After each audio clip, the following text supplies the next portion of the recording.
मसूरी में जिलाधिकारी सविन बंसल और एसएसपी देहरादून अजय सिंह के साथ ही विभिन्न विभागों के अधिकारियों ने मसूरी के पेट्रोल पंप के पास 212 कार की निर्मित पार्किंग का निरीक्षण किया और एसडीएम मसूरी और संबंधित अधिकारियों को पुलिस के साथ मिलकर पार्किंग को संचालित करने के लिए कार्य योजना तैयार करने के निर्देश दिए। डीएम और एसएसपी अधिकारियों के साथ मसूरी मॉल रोड का पैदल निरीक्षण करने पहुंचे। वहीं मॉल रोड के बैरियर को लेकर लग रहे जाम का हल निकालने को लेकर नगर पालिका के अधिकारियों को निर्देशित किया गया। वहीं पालिका के बैरियर पर वसूले जा रहे प्रवेश निःशुल्क को ऑनलाइन किए जाने के निर्देश दिए गए। अभी तक प्रवेश शुल्क पर्ची के माध्यम से पैसे लिए जाते हैं। गांधी चौक पर लगातार लगने वाले जाम की स्थिति को लेकर भी जिलाधिकारी देहरादून ने पुलिस और नगर पालिका प्रशासन को संयुक्त रूप से कार्य योजना बनाने के निर्देश दिए। जिलाधिकारी देहरादून की ओर से नगर पालिका परिषद को बोर्ड रूम में जनता संवाद कार्यक्रम आयोजित किया गया, जिसमें मसूरी के जनप्रतिनिधि और आम जनता ने मसूरी की विभिन्न समस्याओं के बारे में जिलाधिकारी को अवगत कराया।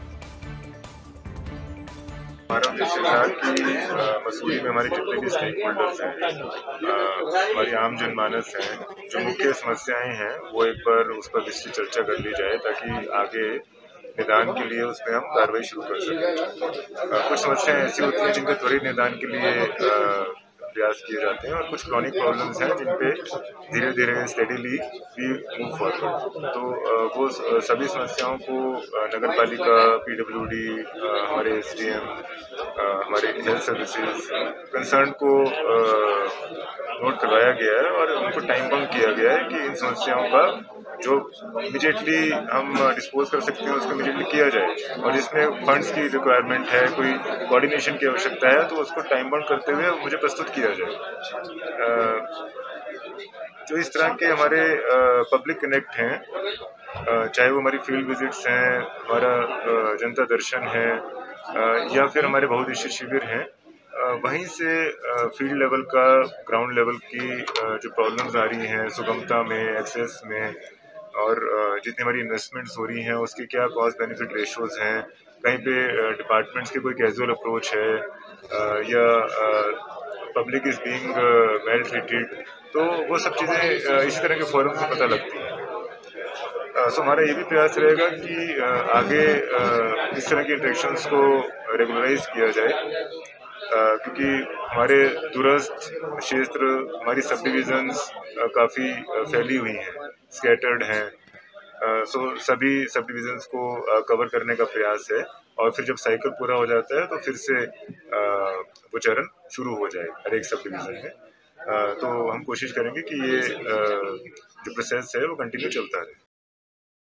जिलाधिकारी महोदय के इसमें आज सुझाव था कि इस पर मसूरी में जो हमारा यातायात की व्यवस्था सीजन में दिक्कत आती है और भी छोटी छोटी समस्याएं यहाँ पर, उसको देखते हुए पैदल भ्रमण भी किया जा रहा है और नई पार्किंग जो हमारी करेगा उसको चालू करने के लिए शटल सर्विसेज है वो, तो सभी विभाग के सभी अधिकारी भी हैं, ट्रैफिक से भी हैं, तो उसी संबंध में जो विचार विमर्श किया जा रहा है और जल्दी इसको शुरू कर दिया जाएगा। रैश ड्राइविंग एक बहुत बड़ी समस्या होगी, जो रेंटल स्कूटी है वो बहुत बड़ी चायक बन रही है। ये अभी बैटर्स में आया था कि ये जो रैपिडो और तरह की जो सुविधाएं हैं तो उसको भी देखने के लिए आज ये आरटीओ भी आ रखे हैं और सभी इसमें चर्चा भी हुई है और जल्दी इसमें कोई समाधान भी निकाल के उसको नियंत्रित किया जाएगा।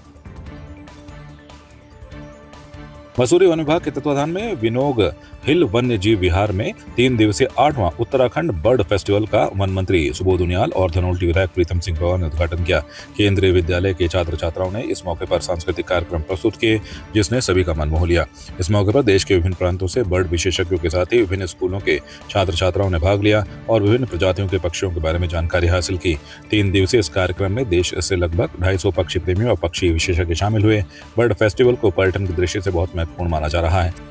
मसूरी वन विभाग पहुंचे वन मंत्री सुबोध उनियाल ने मसूरी वन प्रभाग कार्यालय प्रांगण में जिंको बाइलोबा के पौधे को आरोपित किया। इस वृक्ष की आयु सैकड़ों वर्ष होती है और ये पर्यावरण को संरक्षित करता है।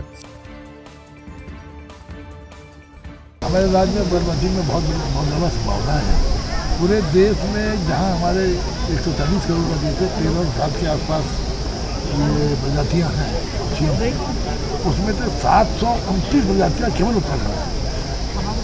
बहुत बड़ा पोटेंशियल है, बहुत बड़ी संभावना है और जिस तरह से आज बर्डवॉचिंग के माध्यम से हम किस तरह नौजवानों की आजीविका से जोड़ सकते हैं और लोगों को बर्ड लवर बना सकते हैं, क्योंकि तमाम प्रजातियाँ लुप्त भी हो रही हैं और इनका क्या योगदान है हमारी बायोडाइवर्सिटी को बनाने में, क्या योगदान है इनका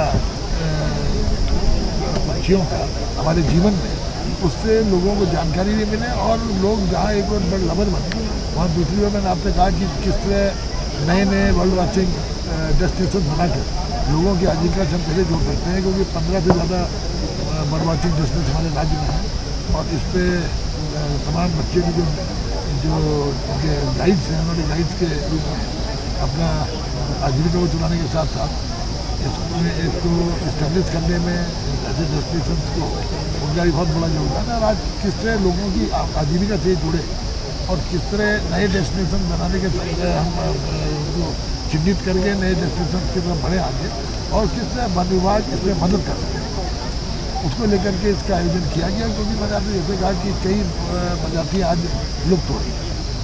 जैसे आज बताया गया कि फिन की जो हमारे तराई के क्षेत्रों में फिन पाई जाती हैं, वो पूरी दुनिया में उनकी संख्या ही घट के 100 रह गई है, जिससे उनको बचाया जा सकता है।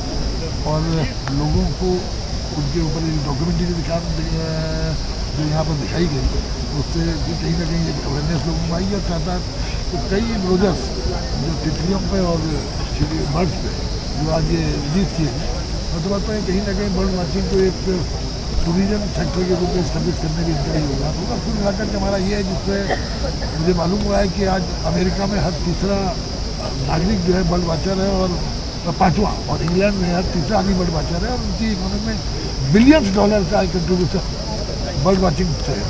तो किस तरह हमारे राज्य के अंदर बहुत बड़ी संभावनाएं हैं। मसूरी सनातन धर्म इंटर कॉलेज में विधिक साक्षरता एवं जागरूकता शिविर का आयोजन किया गया। शिविर में मुख्य अतिथि सिविल जज शमशाद अली ने कहा कि महिलाओं, बच्चों, गरीबों का कमजोर वर्ग के व्यक्तियों के लिए निःशुल्क विधिक सहायता और सलाह का अधिकार प्रदान किया गया है, जिसको लेकर भारत के संविधान में जीवन या व्यक्तिगत स्वतंत्रता के संबंध में विधि की ओर से स्थापित प्रक्रिया अपनाकर ही कार्रवाई का अधिकार है। उन्होंने कहा कि प्रत्येक जिले में जिला विधिक सेवा प्राधिकरण तथा प्रत्येक तहसील में तहसील विधिक सेवा समिति स्थापित है। यदि आप अपनी समस्याओं का समाधान नहीं कर पा रहे हैं तो आप जिले स्तर पर जिला प्राधिकरण के सचिव से, तहसील स्तर पर समिति के सचिव, तहसीलदार से अपनी समस्या बता सकते हैं।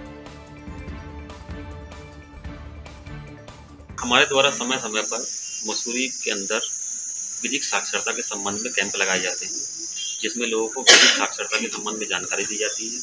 उनको ये बताया जाता है कि आप कैसे निःशुल्क विधिक साक्षरता, विधिक सेवा प्राप्त कर सकते हैं। इसके अलावा हमने हमारे साथ आए हुए हमारे विधान अधिवक्ता रणवीर सिंह जी, शैली जी, अरुण जी, ये लोग भी आए। इन लोगों ने भी अपने अपने विचार व्यक्त किए, जिसमें मेरे द्वारा विधिक साक्षरता के संबंध में बताया गया। इसके अतिरिक्त नशे से कैसे मुक्ति प्राप्त की जाए, इसके संबंध में मेरे द्वारा नंबर बताया गया। ट्रैफिक रूल के बारे में भी बात हुई है। इसके अलावा महिलाओं का घरेलू हिंसा से कैसे संरक्षण हो, इस संबंध में मैंने लोगों को बताया है। हमें ये डायरेक्शन रहता है जिला विधिक सेवा प्राधिकरण की तरफ से, और वहाँ ऑनरेबल हाईकोर्ट नैनीताल से हम वहाँ पर डायरेक्शन आते हैं, उसको हम फॉलो। मसूरी से संवाद 365 के लिए सुनील सोनकर की रिपोर्ट। आपकी इस पर क्या राय है, हमें कमेंट कर जरूर बताएं। इसके साथ ही आप हमारे YouTube चैनल को सब्सक्राइब कीजिए। आप हमें Facebook, Instagram, Twitter पर फॉलो भी कर सकते हैं और संवाद 365 के साथ एक क्लिक में जुड़ने के लिए डाउनलोड कीजिए संवाद 365 ऐप।